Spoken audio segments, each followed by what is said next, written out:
तो दोस्तों इस वीडियो में आपके साथ मैं शेयर करने वाला हूँ कुछ high growth fundamentally strong mid cap and small cap stocks. और ये जो सारे स्टॉक्स हैं अभी वैल्यूएशन पॉइंट ऑफ व्यू से काफ़ी अट्रैक्टिव नज़र आ रहे हैं। तो यहाँ पर मैं एक पैरामीटर कंसिडर करने वाला हूँ, वो है पैग रेशो, यानी कि price to earning growth ratio.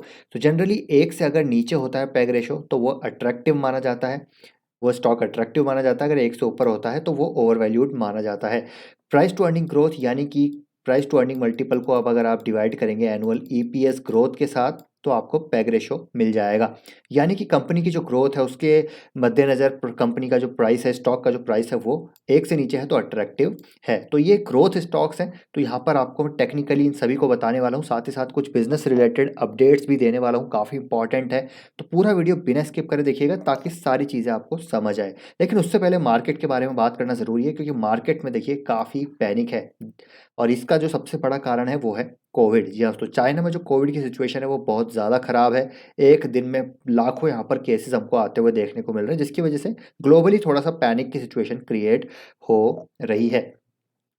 तो अगर पैनिक होगा तो डेफिनेटली देखिए स्टॉक्स में और करेक्शन आ सकती है, प्रॉफिट बुकिंग आ सकती है, सेलिंग आ सकती है। तो ये सारे स्टॉक्स और करेक्ट हो सकते हैं, लेकिन जैसे मैंने कहा वैल्यूएशन वाइज अट्रैक्टिव है तो यहाँ पर बाइंग शुरू की जा सकती है। अब यहाँ पर मैं इंडिया की बात करूँ तो डेफिनेटली देखिए जो इंडिया में भी चाइना की वजह से थोड़ी सी यहाँ पर सिचुएशन अभी आप कह सकते हैं कि पैनिक मोड में आ सकती है, क्योंकि देखिए हाई लेवल मीटिंग ऑलरेडी शुरू हो चुकी है। जो हेल्थ मिनिस्ट्री है उन्होंने यहाँ पर एडवाइजरी जारी कर दी है स्टेट्स को, यूनियन टेरिटरीज़ को, कि मॉक ड्रिल यहाँ पर जो है एग्जीक्यूट की जाए, इंफ्रा रेडीनेस यहाँ पर इंश्योर की जाए, ऑक्सीजन जो है सप्लाई उसको यहाँ पर जो है मेक श्योर किया जाए कि वो यहाँ पर सप्लाई आनी चाहिए, लॉजिस्टिक्स, एचआर, मतलब काफ़ी सारी चीज़ें। तो एक कहीं ना कहीं यहाँ पर हो सकता है कि पैनिक की सिचुएशन क्रिएट हो जाए, बिजनेसेस जो है जो स्टॉक्स हैं उनमें थोड़ी सी सेलिंग आते हुए देखने को मिले। लेकिन मेरे हिसाब से देखिए अभी इंडिया में कोई भी यहाँ पर ऐसी सिग्नल्स अभी ऐसे ऐसे कुछ नज़र नहीं आ रहे हैं कि यहाँ पर ऐसा पैनिक होगा। तो ये जो मेरे ख्याल से गिरावट होगी ना, ये यहाँ पर एक मौका बनना चाहिए।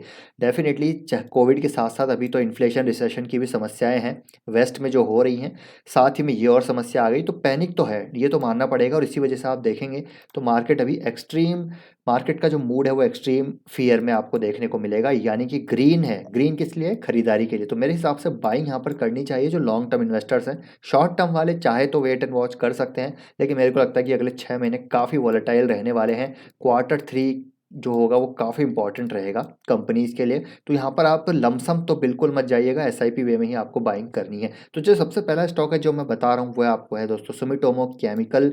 अब एग्रोकेमिकल स्पेस की काफ़ी लाजवाब कंपनी है। पीआई इंडस्ट्रीज़ हो गया या फिर सुमिटोमो केमिकल हो गया, दोनों ही काफ़ी अच्छे। लेकिन वैल्यूएशन वाइज अगर आप देखें तो पैग रेशो अभी एक से कम देखने को मिलता है सुमिटोमो केमिकल का, जो कि काफ़ी अच्छा है। बिल्कुल डेट फ्री कंपनी है, तो काफ़ी यहाँ पर अच्छा नज़र आ रहा है। और ग्रोथ की बात की जाए तो आप देखिए कंपनी की जो सेल्स ग्रोथ है 1 दशक की, प्रॉफिट ग्रोथ है 1 दशक से, रिटर्न ऑन इक्विटी 1 दशक से, काफ़ी कंसिस्टेंट है। तो काफ़ी अच्छी कंपनी नज़र आती है। इसके स्टॉक में अभी हमको गिरावट देखने को मिली थी कुछ दिन पहले, कुछ समय से गिरावट हो रही है। उसके पीछे रीज़न था कि देखिए जो ग्लाइफोसेट एक मॉलिक्यूल है वो कंट्रीब्यूट करता है करीब करीब 15% रेवेन्यू सुमिटोमो केमिकल में। और गवर्नमेंट ने यहाँ पर अभी एक जारी किया था निर्देश कि यहाँ पर ग्लाइफोसेट जो है सेट को, ग्लाइफोसेट को बैन किया जाए। उसकी वजह से स्टॉक में प्रेशर आ रहा है। लेकिन अभी यहाँ पर देखिए जो बैन है, जो यहाँ पर गवर्नमेंट ने बोला था, हाई कोर्ट ने जो बोला था उस पर अभी उसको इम्प्लीमेंट नहीं किया है, उस पर यहाँ पर अभी थोड़ी सी रोक लगाई गई है। लेकिन स्टिल अगर यहाँ पर गिरावट और होती है तो मेरे ख्याल से यहाँ से और अट्रैक्टिव ये स्टॉक होता जाएगा, क्योंकि इसकी 20% ग्रोथ यहाँ पर एक्सपेक्टेड है। कंपनी ने जो है काफ़ी बड़े 2 लैंड पार्सल यहाँ पर एक्वायर किए हैं, वहाँ पर काफ़ी अग्रेसिव केपेक्स से फ्यूचर में कर सकते हैं। तो एग्रोकेमिकल की बात की जाए तो काफ़ी अच्छा सेगमेंट है, सेक्टर है। और सुमिटोमो और पीआई केमिकल काफ़ी अच्छी कंपनीज, और वैल्यूएशन वाइज सुमिटोमो केमिकल अच्छी नज़र आ रही है। तो ये होगी पहली कंपनी। दूसरी है action construction equipment. Peg ratio आप देखिएगा तो 0.45 का है, और कंपनी का जो मार्केट कैप है वो अभी काफ़ी छोटा है। तो स्मॉल कैप है, और कंपनी की जो ग्रोथ है वो काफ़ी अच्छी है। और डेट की बात करें तो वर्चुअली डेट फ्री कंपनी है। ग्रोथ कंपनी ने काफ़ी अच्छी दिखाई है। प्रॉफिट की ग्रोथ बात करें, सेल्स की ग्रोथ की बात करें, क्योंकि पिछले 10 साल में इंफ्रा की बात की जाए तो इतना ज़्यादा ग्रोथ नहीं थी इंफ्रा में, लेकिन इस कंपनी ने स्टिल ग्रो किया है। रेस की बात की जाए तो मार्केट लीडर है टावर क्रेन्स में, और जो अपने क्रेन्स हैं, ठीक है, उनमें आपने देखा होगा तो काफ़ी मतलब 60% से ज़्यादा मार्केट शेयर है इस कंपनी का। और जिस प्रकार अपकमिंग बजट में अनुमान है कि कंट्री की इंफ्रा को और मजबूत करने के लिए यहाँ पर काफ़ी बढ़िया स्पेंडिंग गवर्नमेंट कर सकती है, तो उसका जो प्रॉक्सी है एक्शन कंस्ट्रक्शन इक्विपमेंट के थ्रू प्ले किया जा सकता है। तो इसमें गिरावट काफ़ी हुई है, अभी 8% की गिरावट हुई लास्ट डे में, आप देखिए यहाँ पर। तो ये जो गिरावट है 200 डे मूविंग एवरेज पे स्टॉक आ चुका है। ग्रोथ की बात की जाए तो ग्रोथ अच्छी है, 20% गाइडेंस है मैनेजमेंट की, तो उस हिसाब से अट्रैक्टिव नज़र आ रहा है। वैल्यूएशन पॉइंट ऑफ व्यू से हो सकता है और गिर जाए, लेकिन जैसा मैंने कहा लॉन्ग टर्म के लिए इस लेवल से एसआईपी वे में बाइंग की जा सकती है। थर्ड है दोस्तों यहाँ पर KIE industries. Again wires and cables की मैं दो ही कंपनीज की मैं बात करता हूँ, पॉलीकैब एंड KEI इंडस्ट्रीज़। के इंडस्ट्रीज़ को मैंने काफ़ी पहले कवर किया था, उसके बाद कवर नहीं किया क्योंकि काफ़ी रनअप हो गया था, लेकिन इस गिरावट में फिर से अट्रैक्टिव हो गया है के इंडस्ट्रीज़। 0.93 पैग रेशो है, और debt free, almost debt free company है। 12,000 करोड़ का मार्केट कैप है, तो small cap mid cap category में आप कंसिडर कर सकते हैं। कंपनी ने कंसिस्टेंट सेल्स प्रॉफिट ग्रोथ दिखाई है, एक दशक से रिटर्न इक्विटी काफ़ी अच्छी है, स्टॉक प्राइस में गजब की हमको ग्रोथ देखने को मिली है। देखिए इंडस्ट्री आउटलुक जो है काफ़ी अच्छा नज़र आता है, क्योंकि आने वाले सालों में इंफ्रा तो डेफिनेटली ग्रो करने ही वाला है। एनर्जी सेक्टर ग्रो करेगा, इंफ्रा सेक्टर ग्रो करेगा, और जो गवर्नमेंट और प्राइवेट स्पेंडिंग है वो हमको बढ़ती हुई देखने को मिलेगी। स्टील में, एल्यूमिनियम में, सीमेंट, रिफाइनरीज, काफ़ी सारी इंडस्ट्रीज यहाँ पर हमको इन स्पेंडिंग करती हुई देखने को मिलेगी। और जो इंफ्रा पाइपलाइन है, जो नेशनल इंफ्रा पाइपलाइन है, वहाँ पर भी railways, metros, construction, road, highways, underground stations, ports, airports, काफ़ी सारी चीज़ें कवर होने वाली है। तो हर जगह देखिए वायर्स एंड केबल्स की डिमांड तो बढ़ने वाली है, और ये कंपनी 20% ग्रो होने का जो है ग्रोथ यहाँ पर पूरा पूरा जो है 20% से ग्रो होने का पूरा पूरा मादा रखती है के इंडस्ट्रीज़। एंड पॉलीकैब भी इसी कैटेगरी में आती है, तो दोनों कंपनीज़ में से आप डेफिनेटली बाय कर सकते हैं। और लॉन्ग टर्म स्टोरीज़ है, मुझे लगता है काफ़ी अच्छी कंपनीज़ है। बाकी के इंडस्ट्रीज़ को बात करें तो एक अच्छे सपोर्ट लेवल पे स्टॉक आ चुका है, आप देखिए एक बढ़िया यहाँ पर जो है एक रेजिस्टेंस था, उसके बाद सपोर्ट लिया स्टॉक ने यहाँ पर। अगेन 200 डे मूविंग एवरेज का सपोर्ट है, तो 200 डे मूविंग एवरेज पे आप यहाँ पर बाइंग कर सकते हैं के इंडस्ट्रीज़ में। नेक्स्ट देखिए दीपक नाइट्राइट, इसको मैं ऑलरेडी कवर कर चुका हूँ। अगर आपने देखिए कल का वीडियो नहीं देखा है, ये वाला वीडियो जिसमें मैंने 15 स्टॉक्स आपके साथ कवर किए थे, again large cap, mid cap and small caps, तो ये वीडियो भी आप देखिएगा, बहुत इंपॉर्टेंट वीडियो है। इसमें गजब की मैंने जो है कुछ इनसाइट्स आपके साथ शेयर की है।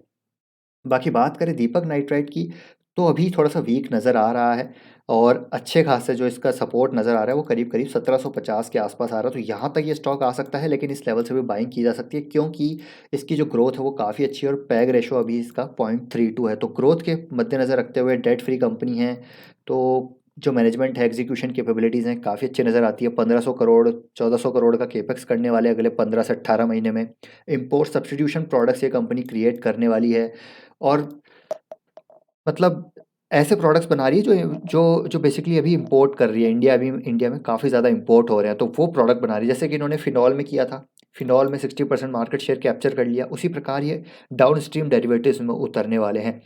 कुछ ऐसे प्रोडक्ट्स हैं जहाँ पर ये नई केमिस्ट्री के साथ उतरने वाले हैं, तो काफ़ी सारी चीज़ें आने वाली है दीपक नाइट्राइट में। तो अगले 18 महीनों में काफ़ी बड़े हमको यहाँ पर जो है रेवेन्यू में, एसेट टर्न्स में ग्रोथ देखने को मिल सकती है। तो इस स्टॉक को भी जितनी गिरावट होती है यहाँ पर बाय किया जा सकता है।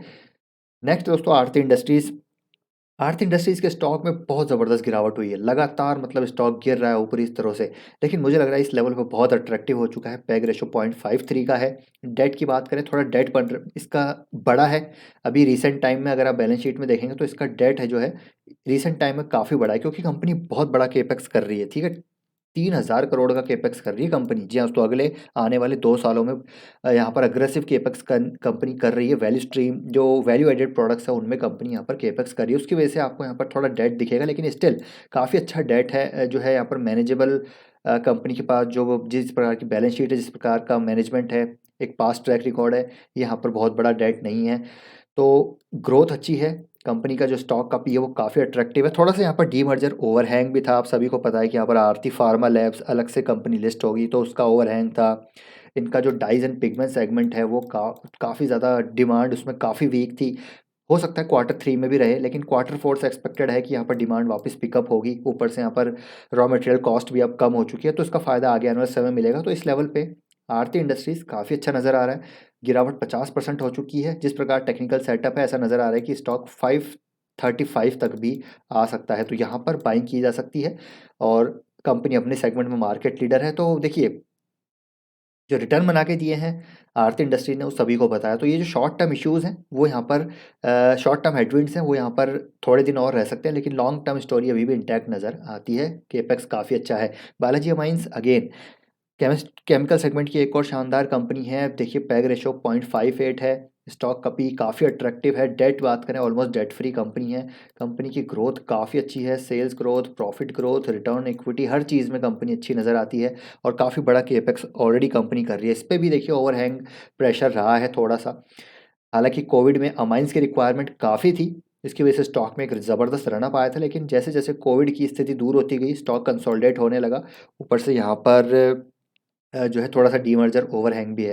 लेकिन अगेन देखो, कोविड की सिचुएशन बढ़ती है तो डिमांड अमाइंस की वापस बढ़ सकती है, तो बालाजी अमाइंस बेनिफिशियरी हो सकता है, और अल्काइल अमाइंस भी। लेकिन बात करें बालाजी अमाइंस की, तो बालाजी अमाइंस में केपेक्स आ रहा है। देखिए, काफ़ी बड़ा केपेक्स ये करने वाले हैं आगे आने वाले कुछ टाइम में। एसिटोनाइट्राइल में भी करेंगे, मिथाइल अमाइंस में भी करेंगे, डीएमएफ में भी करेंगे करेंगे और साथ ही साथ इनका टीएमसी वाला जो प्रोडक्ट है और जो पीसी यानी कि प्रोपाइलिन कार्बोनेट, वो उनका कमर्शियल प्रोडक्शन भी स्टार्ट हो चुका है, आई थिंक सितंबर में। तो डीएमसी में ये सोल प्रोपराइटर हैं, सोल प्रोड्यूसर हैं, बेसिकली मैन्युफैक्चरर हैं, जो कि लिथियम आयन बैटरीज में यूज़ होने वाला है। और इंडिया में अभी ये कंप्लीट इंपोर्ट हो रहा है, और ये कंपनी यहाँ पर इंपोर्ट सब्स्टिट्यूट प्रोडक्ट मैन्युफैक्चर कर रही है। तो आप समझ सकते हैं कि एक एडेड एडवांटेज इनको मिल रहा है। साथ ही साथ स्पेशलिटी केमिकल वाला इनका बिजनेस डीमर्ज हो रहा है, तो वहाँ पर भी शेयर होल्डर्स को एक वैल्यू मिल सकती है।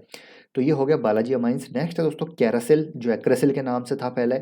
अभी पैग रेशो 0.37 है। स्टॉक का पी 20 है, लेकिन इसकी जो ग्रोथ है, डेट की बात करें तो 0.68 डेट है इस कंपनी पे। तो डेट बहुत ज़्यादा नहीं है, लेकिन ग्रोथ कंपनी की अच्छी है, क्योंकि ये ग्रोइंग कंपनी है। तो थोड़ा यहाँ पर केपेक्स किया है कंपनी ने काफ़ी अच्छा पिछले कुछ सालों में, पिछले इवन एक साल में बहुत ज़्यादा केपेक्स किया है। Sales growth, profit growth, return equity काफ़ी अच्छी नज़र आती है। अब इसमें गिरावट क्यों हुई इस स्टॉक में, उसके पीछे रीज़न है कि देखिए, एक तो वैसे ही ग्लोबल हेडविंड्स हैं अभी, ठीक है, और साथ ही साथ ये अभी एक्सपोर्ट वाली जो कंपनीज हैं उस पर प्रेशर है। और दूसरा रीज़न अभी इन्होंने केपेक्स किया था एक काफ़ी बड़ा, वो डेफर करना पड़ा इनको, बिकॉज यहाँ पर डिमांड नहीं थी। तो एक बड़ा केपेक्स इनको अभी कैंसिल करना पड़ा, जिसकी वजह से स्टॉक पे प्रेशर आ गया। क्योंकि जब केपेक्स अनाउंसमेंट हुआ था उसकी वजह से स्टॉक भागा था, लेकिन जब केपेक्स डेफर हुआ तो यहाँ पर स्टॉक उसी प्रकार गिर रहा है। लेकिन इस लेवल पे एक अच्छा खासा डिमांड जोन है। आप देखिए, यहाँ पर डिमांड जोन पे स्टॉक ट्रेड कर रहा है। हो सकता है पैनिक की सिचुएशन और हुई तो स्टॉक और गिर सकता है, तो 390 तक आ सकता है। तो अगर आप बाय करना चाहते हैं क्रिसिल को, बाय कर सकते हैं, क्योंकि company basically only quartz ink manufacturer है एशिया में। और जो कंपोजिट क्वार्ट्ज इंक मैन्युफैक्चरर है with German technology that is patented by Schott. तो ऐसी दुनिया में सिर्फ 4 ही कंपनीज है जिसको एक पेटेंट मिला हुआ है। उसमें आई थिंक एक आइकिया भी है, और आइकिया को ये ऑलरेडी सप्लाई कर रहे हैं यूरोप यूएसए में। काफ़ी ज़बरदस्त इन्होंने टाइप्स किए हैं। तो ये कंपनी भी अच्छी नज़र आती है। एक डिस्क्रिशनरी थीम अगर आप प्ले करना चाहते हैं तो मेरे ख्याल से ये कंपनी अच्छी है। इसमें मैंने भी बाइंग की थी पहले, लेकिन मैंने इसको प्रॉफिट बुक किया था, लेकिन फिर बाइंग की थी, मुझे उस पर लॉस हुआ क्योंकि स्टॉक गिर गया था। उसके बाद मैंने इसको छोड़ दिया, लेकिन मेरी नज़र इस पे है, मुझे अब अट्रैक्टिव नज़र आ रहा है ये स्टॉक। नेक्स्ट है दोस्तों, यहाँ पर देखिए रामकृष्ण फॉर्जिंग्स। तो बेसिकली ये कंपनी फॉर्ज कंपोनेंट्स बनाती है, जो कि ऑटोमोबाइल्स, रेलवे, जो है इंजीनियरिंग सेक्टर में काम आते हैं। और इस स्टॉक में भी काफ़ी अच्छी ग्रोथ आ सकती है आगे आने वाले समय में। और अभी ग्रोथ के पॉइंट ऑफ व्यू से बात की जाए तो 0.20 का पैग रेशो है। स्टॉक का पी काफ़ी अट्रैक्टिव नज़र आता है। और ग्रोथ अगर आप देखें तो यहाँ पर प्रॉफिट ग्रोथ देखिए अच्छी खासी है। सेल्स ग्रोथ, इंडस्ट्री ग्रो नहीं कर रही थी पिछले 10 सालों में, पिछले 5 सालों में, लेकिन स्टिल रामकृष्ण फॉर्जिंग ग्रो कर रहा था। रिटर्न इक्विटी थोड़ा कम है, लेकिन स्टिल यहाँ पर मैनेज जो है ठीक ठाक है। अगर हम देखें पिछले एवरेज अगर 3 साल का देखें तो आरओई यहाँ पर अच्छा जनरेट कर रही है कंपनी। बाकी आर के फॉर्जिंग की बात की जाए तो ऑर्डर बुक काफ़ी अच्छी है इनकी, ऑर्डर बुक काफ़ी अच्छी है। साथ ही साथ रेलवे ऑर्डर्स काफ़ी है इनके पास, और रेलवे बजट, अगर अच्छा बजट आएगा तो रेलवे में अच्छा कुछ हो सकता है। तो आई थिंक 200 करोड़ की तो इनकी ऑर्डर बुक है अभी रेलवे की। और भी काफ़ी बड़ी ऑर्डर बुक इनके पास एक्सपोर्ट की भी आई थिंक ये एक्सपेक्ट कर रहे हैं। 20% ग्रोथ आउटलुक दे रहा है मैनेजमेंट, 20% इबिट्टा मार्जिन्स की गाइडेंस दे रहा है मैनेजमेंट। एक्स जैसे जो एक इलेक्ट्रिक व्हीकल की थीम है, उसको भी दोस्तों उसके लिए भी ये कंपनी अच्छी नज़र आ रही है, क्योंकि हाल ही में अगर आप देखें तो इन्होंने अभी 51% स्टेक एक्वायर किया है कि इंडियन स्टार्टअप में, उसका नाम है सूयो मैन्युफैक्चरिंग। और सूयो मैन्युफैक्चरिंग की बात की जाए तो यहाँ पर इसका जो प्रोडक्ट पोर्टफोलियो काफ़ी अच्छा नज़र आ रहा है, जो कि ई व्हीकल्स को यहाँ पर केटर करेगा, कंट्रोलर्स, ई एक्सेल्स, डिफरेंशियल्स। तो यहाँ पर 1 बिलियन इंडियन रुपीज़ ये कंपनी अगले 5 साल में खर्च करने वाली है, तो अपने बिजनेस को एक्सपेंड करेगी। तो रामकृष्ण ने यहाँ पर करीब 51% स्टेक एक्वायर किए हैं। तो अगेन देखिए, इलेक्ट्रिक व्हीकल की जो थीम है उसको भी आर के फोर्जिंग्स के द्वारा प्ले किया जा सकता है। हालांकि थोड़ा सा सिक्लिकल एंगल ज़रूर आता है इस सेगमेंट में, तो उसको आप ज़रूर जो है ऑब्जर्व करके अपना डिसीजन ले सकते हैं। नेक्स्ट दोस्तों, ग्रीन पैनल, इसको मैं ऑलरेडी कई बार कवर कर चुका हूँ। 13 के पी पे स्टॉक मिल रहा है। पैग की बात करें तो पैग यहाँ पर नहीं है, लेकिन जिस प्रकार की ग्रोथ है तो डेफिनेटली यहाँ पर पैग एक से तो नीचे ही हमको देखने को मिलेगा। तो इसमें बात करें एमडीएफ सेगमेंट में मार्केट लीडर कंपनी है। कैपेसिटीज़ की बात करें, कैपेसिटी टर्म्स में बात करें तो सबसे ज़्यादा कैपेसिटी ग्रीन पैनल की है अक्रॉस इंडिया में। हालांकि देखिए अभी इसके जो कॉम्पिटिटर्स हैं सब बड़ी कैपेसिटी ला रहे हैं, सब यहाँ पर अपनी केपेक्स कर रहे हैं, कैपेसिटीज़ ला रहे हैं, क्योंकि डिमांड काफ़ी अच्छी है। तो उसकी वजह से एक रियलाइजेशन लॉस यहाँ पर हो सकता है कंपनीज़ को, इसी वजह से इसी चीज़ को मार्केट डिस्काउंट कर रहा है। लेकिन इस लेवल पर मुझे लग रहा है अट्रैक्टिव है, धीरे धीरे बाय किया जा सकता है। स्टॉक 275 तक आ सकता है, वहाँ पर और बाय किया जा सकता है। लॉन्ग टर्म की मैं बात कर रहा हूँ, देखिए शॉर्ट टर्म वाले अभी मेरे ख्याल से सारे स्टॉक्स अवॉइड कर सकते हैं, लेकिन लॉन्ग टर्म वाले जहाँ पर ग्रोथ भी आपको चाहिए और वैल्यूशन भी अट्रैक्टिव हो, तो ये पोर्टफोलियो काफ़ी अच्छा नज़र आ रहा है।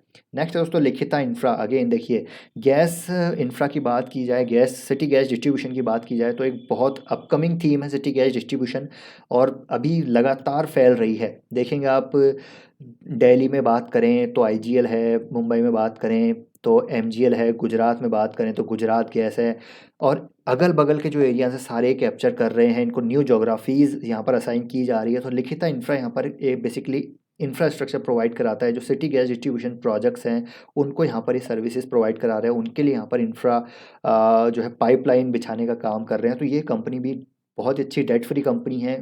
पैग रेशो 0.35 का है, स्टॉक का पीच 14 के आसपास है। लेकिन कंपनी की ग्रोथ देखिए आप, sales growth, profit growth, return equity काफ़ी अच्छी नज़र आती है। तो डेट फ्री बैलेंस शीट है। हालांकि थोड़ा सा यहाँ पर दिक्कत यह है कि इनका कैश फ्लो थोड़ा सा मुझे अच्छा नज़र नहीं आ रहा, लेकिन आगे आगे जैसे कंपनी बड़ी होगी, अभी तो सिर्फ 800 करोड़ का मार्केट कैप है, लेकिन जैसे कंपनी बड़ी होगी मुझे लगता है यहाँ पर कैश फ्लो भी इम्प्रूव होते हुए नज़र आएंगे। तो इस कंपनी को आप ज़रूर कंसिडर कर सकते हैं। इस गिरावट में अट्रैक्टिव हो रही है, वापस एक रनअप आया था इसमें, यहाँ पर यहाँ से अच्छा खासा रनअप हुआ था, लेकिन इस गिरावट में फिर से अट्रैक्टिव हो रही है। तो यहाँ से स्टॉक अगर और गिरता है तो करीब करीब 180 रुपये के आसपास मुझे लगता है ये अट्रैक्टिव हो जाएगा। तो इसको आप रडार पे रख सकते हैं। अभी चाहे तो इसको थोड़ा सा वेट एंड वॉच में डालिए, अगर और गिरता है तो इसको ज़रूर बाय कर सकते हैं। क्योंकि सिटी गैस डिस्ट्रीब्यूशन की यहाँ पर मैं बात कर रहा हूँ, जो कि एक अपकमिंग थीम है। गैस जो यहाँ पर शेयर है वो यहाँ पर बढ़ने वाला है, जैसे कि गवर्नमेंट पहले भी कई बार कह चुकी है।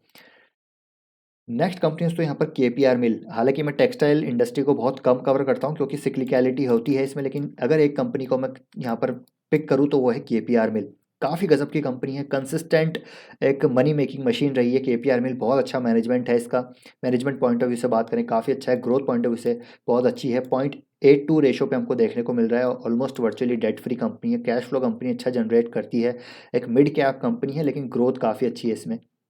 आप देखिएगा, टेक्सटाइल इंडस्ट्री में सिक्लिकलिटी रहती है, लेकिन ये कंपनी लगातार अच्छा ग्रो कर रही है, हर पैरामीटर पे अच्छा ग्रो यहाँ पर कर रही है।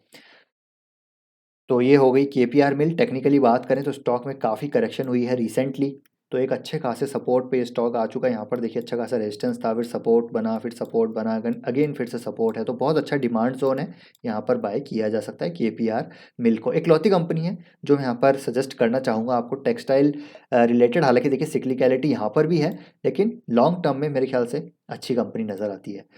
नेक्स्ट दोस्तों, सीमेंट सेक्टर भी थोड़ा सा सिक्लिकल है, लेकिन अगर ग्रोथ पॉइंट ऑफ व्यू से बात की जाए और वैल्यूशन पॉइंट ऑफ व्यू से बात की तो जेके लक्ष्मी सीमेंट अच्छी नज़र आ रही है। हालांकि अल्ट्राटेक सीमेंट एक प्राइम कंटेंडर है सीमेंट स्पेस में अगर आपको निवेश करना है तो। लेकिन जेके लक्ष्मी सीमेंट की बात करें, छोटी कंपनी है, आई थिंक अल्ट्राटेक तो ऑलरेडी 2 लाख करोड़ का मार्केट कैप है। तो ग्रोथ पॉइंट ऑफ व्यू से जेके लक्ष्मी सीमेंट अच्छा नज़र आता है, स्मॉल कैप है और पैग रेशो 0.33 का है। डेट की बात करें तो डेट भी बहुत ज़्यादा इस कंपनी पर नहीं है, फ्री कैश फ्लो कंपनी काफ़ी अच्छा जनरेट यहाँ पर करती है, और जेके ग्रुप की कंपनी है। तो अगेन यहाँ पर जो है एक ग्रुप भी बढ़िया नज़र आता है। तो जेके लक्ष्मी में भी आप देखेंगे तो एक अच्छा खासा यहाँ पर ब्रेकआउट देखने को मिला था हमको। ट्रेंड लाइन का ये रेजिस्टेंस था, ये रेजिस्टेंस था, ये रेजिस्टेंस था। फिर यहाँ पर एक बहुत अच्छा ब्रेकआउट हुआ। अभी स्टॉक मैक्रो हेडविंड्स यानी कि मैक्रो सिचुएशंस की वजह से स्टॉक गिर रहा है, लेकिन मेरे को लगता है बहुत ज़्यादा गिरेगा नहीं। अगर ये स्टॉक करीब 700 रुपये के आसपास आता है, 700 से 715 रुपये के आसपास, तो अट्रैक्टिव हो सकता है, जिसको आप बाय कर सकते हैं। क्योंकि अगेन बजट आएगा तो इंफ्रा स्पेंडिंग यहाँ पर मेरे को लग रहा है बजट में गवर्नमेंट यहाँ पर जो है बजट बढ़ा सकती है इंफ्रा सेक्टर के लिए। और इंफ्रा सेक्टर की बात की जाए तो सीमेंट सेक्टर को हम कैसे इग्नोर कर सकते हैं। नेक्स्ट है हैप्पीएस्ट माइंड। हालांकि देखिए अभी आईटी सेक्टर में थोड़ा प्रेशर रह सकता है, बिकॉज बिकॉज यहाँ पर जो ग्लोबल रिसेशन है उसको मद्देनज़र रखते हुए। लेकिन अगर मैं दूसरी साइड कोविड की बात करूँ, अगर उसको अपन कंसिडर करें, तो डेफिनेटली आईटी सेक्टर यहाँ पर काफ़ी अच्छा कर सकता है। जो यहाँ पर प्रिफर्ड चॉइसेस हैं वो टॉप टियर वन कंपनीज़ हैं, इन्फोसिस, टीसीएस, एलटीआई वगैरह, एचसीएल टेक। लेकिन स्मॉल कैप में जाना चाहते हैं, मिड कैप में जाना चाहते हैं, तो मेरे ख्याल से हैप्पीएस्ट माइंड अच्छी नज़र आ रही है। पहले अच्छी नज़र नहीं आती थी, लेकिन अब अच्छी नज़र आ रही है, क्योंकि अब इसका जो ग्रोथ है उसके हिसाब से यहाँ पर प्राइस अट्रैक्टिव हो चुका है। और ये कंपनी भी, हैप्पीएस्ट माइंड की बात करें तो मैनेजमेंट अच्छा है। 25% ग्रोथ मैनेजमेंट गाइड कर रहा है अगले आने वाले 5 सालों में। इसको मैं पहले आपको मना कर रहा था, यहाँ पर बाइंग नहीं करनी है, यहाँ बाइंग नहीं करनी है, यहाँ बाइंग नहीं करनी है, लेकिन अब मैं बोल रहा हूँ इसको बाय धीरे धीरे किया जा सकता है, क्योंकि स्टॉक अच्छा खासा अभी करेक्ट हो चुका है। इन लेवल्स के आसपास यहाँ पर बाइंग बन सकती है, तो आप इसको बाय करना शुरू कर सकते हैं। छोटी छोटी क्वांटिटी बाय कर सकते हैं। हालांकि देखिए आईटी में छोटी कंपनीज और भी हैं जो और भी अट्रैक्टिव हैं, जैसे कि सोनाटा सॉफ्टवेयर है, बिरला सॉफ्ट है, मेस्टेक है। तो यहाँ पर भी बाइंग की जा सकती है। लेकिन जैसे मैंने कहा कि अभी आपको स्मॉल कैप आईटी कंपनीज में थोड़ा कम अलोकेशन देना है, ज़्यादा बाइंग वहाँ करनी है जहाँ पर अट्रैक्टिवनेस ऑलरेडी है, जो है टियर वन ग्रुप में। Infosys, LTI, HCL tech already काफ़ी अट्रैक्टिव नज़र आ रहे हैं, तो उनको कंसिडर करने के बाद आप इन कंपनीज को कंसिडर कर सकते हैं। Next Divi's laboratory. अब थोड़ी सी बड़ी कंपनीज पे आते हैं। देखिए अब ये जो दो हैं ये एक्सेप्शन है। अब ये जो है इसका पैग रेशो थोड़ा सा आपको ज़्यादा देखने को मिलेगा, लेकिन मैं अगर कोविड को यहाँ पर कंसिडर करूँ, और आता है कोविड, फैलता है, भगवान करे ना फैले, नहीं आया ऐसी सिचुएशन, लेकिन आया तो मेरे ख्याल से डिवीज़ लैब जिस प्रकार रनअप दिखाया था इसने, वैसा ही रनअप वापस दिखा सकता है। और बिल्कुल डेट फ्री कंपनी है, और यहाँ पर एपीआईज़ की डिमांड बढ़ सकती है, और जिस प्रकार की कैपेसिटी है डिवीज़ लैब की, एक्सपर्टीज़ है, तो यहाँ पर इसको इग्नोर नहीं कर सकते। तो इसको बाय किया जा सकता है, ऑलरेडी काफ़ी करेक्शन पे है। एक अच्छे खासे सपोर्ट से यहाँ पर स्टॉक ऊपर वापस चला गया है। एक बढ़िया सपोर्ट था, देखिए ये वाला जो सपोर्ट था, एक बढ़िया डिमांड जोन से अभी स्टॉक ऊपर गया है। तो यहाँ पर अगर वापस आता है तो इसको धीरे धीरे आप बाय कर सकते हैं। कोविड ना आए वही अच्छी बात है, लेकिन आ गया तो फिर डिवीज़ लैब यहाँ पर काफ़ी बड़ा तगड़ा यहाँ पर मुनाफा कर सकता है। क्योंकि ये जो रनअप आया था ना इसका, ये वाला देखिए, ये जो रनअप था ये कोविड की वजह से ही आया था, क्योंकि यहाँ पर मोल्नुपिराविर की सेल्स काफ़ी बढ़ गई थी। तो अगर वापस मोल्नुपिराविर की डिमांड आती है तो डिवीज़ फिर से फ़ायदा जो है बेनिफिट यहाँ पर हो सकता है। नेक्स्ट एंड लास्ट है एसबीआई कार्ड। ये भी एक बड़ी कंपनी है, लेकिन जिस प्रकार देखिए अगर मैं बात करूँ क्रेडिट कार्ड स्पेंडिंग की, मुझे लगता है भारत में क्रेडिट कार्ड स्पेंडिंग तो बढ़ने ही वाली है। Electronics, hotel, restaurants, entertainment spending काफ़ी बढ़ेगी, तो क्रेडिट कार्ड का बेस यहाँ पर डेफिनेटली मल्टीप्लाई होगा आगे आने वाले दशक में। और फ्री कैश फ्लो बिजनेस है तो अच्छा कर सकता है। एसबीआई कार्ड की बात की जाए तो एसेट क्वालिटी इंप्रूव्ड काफ़ी अच्छी है। रिटर्न ऑन एवरेज एसेट्स यहाँ पर काफ़ी अच्छे हैं इसके। क्रेडिट कॉस्ट भी यहाँ पर लगातार कम हो रही है, तो इसको बाय किया जा सकता है। तो यहाँ पर जो है इस लेवल पे अगर ये आता है करीब 700 रुपये के आसपास, तो इसको बाय कर सकते हैं। इसको ज़रूर आप रडार पे रख सकते हैं। तो डेफिनेटली अच्छा बिजनेस है, लॉन्ग टर्म ग्रोथ प्रोस्पेक्ट अच्छे नज़र आते हैं। हालांकि क्रेड जैसे जो फिनटेक हैं थोड़ा सा इनका काम ख़राब कर रहे हैं, क्योंकि वो अवेयर कर रहे हैं भैया जो क्रेडिट कार्ड यूज़र्स हैं उनको, कि यहाँ पर रोल ओवर नहीं होना चाहिए, वरना काफ़ी बड़ी पेनल्टी लग सकती है। लेकिन स्टिल मेरे को लगता है क्रेडिट कार्ड तो यहाँ पर ग्रोथ होगी होगी। तो एचडीएफसी बैंक भी है, उसको आप डायरेक्टली प्ले कर सकते हैं एचडीएफसी बैंक के थ्रू, एक्सिस, आईसीआईसीआई और एसबीआई बैंक या फिर एसबीआई कार्ड। तो ये है दोस्तों 15 स्टॉक्स जिनको आप डेफिनेटली कंसिडर कर सकते हैं।